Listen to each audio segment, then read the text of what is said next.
A shocking warehouse raid, a massive betrayal, and a legacy of blood finally coming to an end.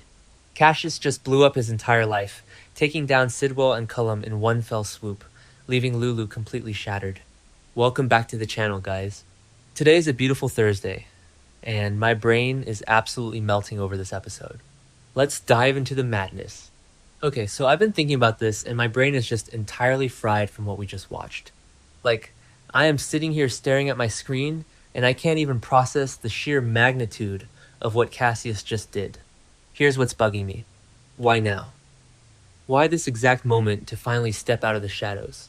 He's been living this lie, wearing his dead twin brother's face, infiltrating the PCPD, and just existing in this twisted reality. And then suddenly he just snaps? I mean, not exactly, but kind of? Wait, let me back up. Actually, no. First, I should mention the setup, because the setup is what makes this whole thing so incredibly insane. Cassius decides he absolutely cannot continue living in the dark anymore. The weight of it is crushing him. I think it was episode 15980 or 15981, somewhere around there. We saw him looking at himself in the mirror, and you could just see the physical toll the deception was taking on him. Brian Pavey is acting his absolute heart out right now. So Cassius secretly contacts Dante. He sets up a clandestine meeting at the Corinthos coffee warehouse. Okay, wait, let me back up again because the location choice is actually brilliant. The Corinthos coffee warehouse. Sonny's territory. Why there? Probably doesn't matter, but I noticed that Sidwell and Cullum were using that exact location to do the handoff for the prototype weapon. The cold fusion weapon that Cesar Faison left behind, the one Britt was supposed to work on, the one they kidnapped Liesel for. Cassius knew the time and the place. He lured Dante there right as the transfer was happening. It's weird. Like, really weird. The whole thing is just weird because Cassius is essentially walking into his own execution, right? Anyway, the point is... Wait, what was the point? Oh, right, the confrontation. So Dante shows up at the warehouse. Dante is already on edge because Rocco's missing with Britt. The whole PCPD is breathing down his neck, and he's been defending Nathan this whole time. Dante walks in, sees Sidwell and Cullum with the weapon prototype, and immediately draws his gun. The tension in this scene was thick enough to cut with a knife. The lighting was all moody and blue, very classic mob warehouse aesthetics. And then the twist happens. The moment that literally made me scream at my television. Just as Dante is about to pull the gun and likely get into a massive shootout with two international criminals, Cassius makes his move. He doesn't go for Dante. He doesn't pull a weapon on the cops. He grabs Jen Sidwell from behind. He physically subdues the man who has been terrorizing Port Charles for months. He puts Sidwell in a chokehold or an arm lock. I couldn't totally tell because the camera was shaking, but he completely neutralizes him. And then he says it. The line that is going to be in every single promo for the next 5 years. I am Faison's son, but I am ending this blood legacy. Okay, I know I just said the opposite, but hear me out. Maybe Cassius isn't the villain at all? Or maybe he is? I don't know.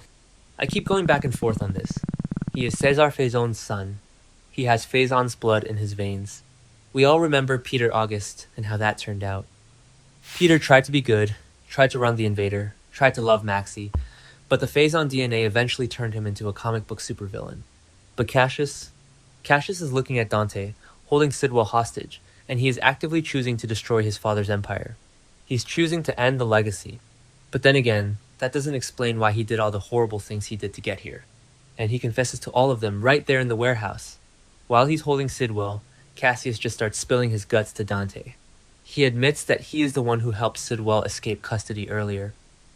Remember when Sidwell was arrested after shooting Lucas Jones in the chest? And then he miraculously escaped during transport, and Cassius claims Sidwell's goons jumped him? Yeah, Cassius admits right there that it was all a lie. He uncuffed Sidwell. He let him go.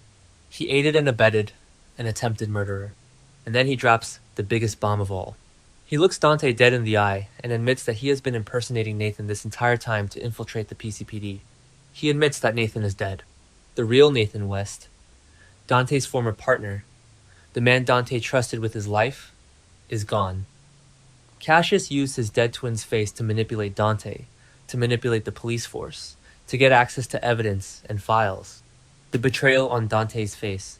Oh my god. Dominic Zamprogna deserves an Emmy just for the way his jaw clenched. Dante realizes, in real time, that he has been defending a ghost, and worse, a ghost who is actually the son of the man who terrorized his family for decades.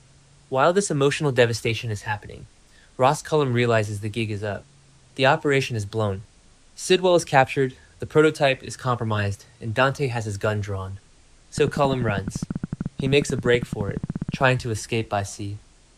The warehouse is right on the docks, obviously, so Cullum sprints for the water. I was terrified he was going to get away, because Cullum always gets away. He's like a cockroach. But the PCPD had already set up a perimeter. The raid was lightning fast. They caught Cullum right as he was trying to secure a boat. They tackled him to the docks and slapped the cuffs on him. It was so satisfying. Like, deeply, profoundly satisfying to see that smug double agent finally eat pavement. So, the dust settles.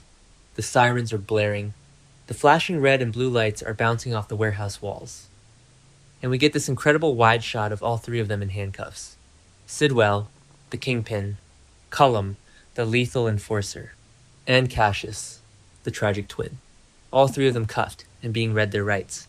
But the detail that is keeping me awake right now, the thing I can't stop overthinking, is the look Cassius gives Dante as he's being led away. It wasn't a look of defiance. It wasn't Faison's arrogant smirk. It was pure, unadulterated remorse. Cassius looked at Dante like a man who knows he deserves to go to prison, but is just so incredibly sorry for the pain he caused. He looked broken.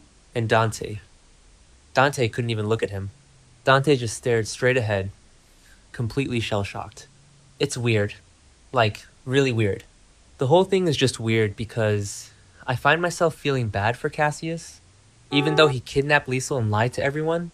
I don't know. My moral compass is completely broken by this show. Actually, no. First, I should mention the fallout. Because the warehouse raid is only half the story, the ripple effects of this are going to destroy Port Charles. The PCPD is in absolute shambles. The precinct is reeling. They just found out that one of their own, or a guy they thought was one of their own, was a mole. A Faison, walking around their precinct, drinking their coffee, reading their files. The security breach alone is going to cost people their jobs. But all of that pales in comparison to Lulu. What was I saying? Oh, right, Lulu. Guys, I cannot even begin to unpack the psychological horror of what Lulu is going through right now.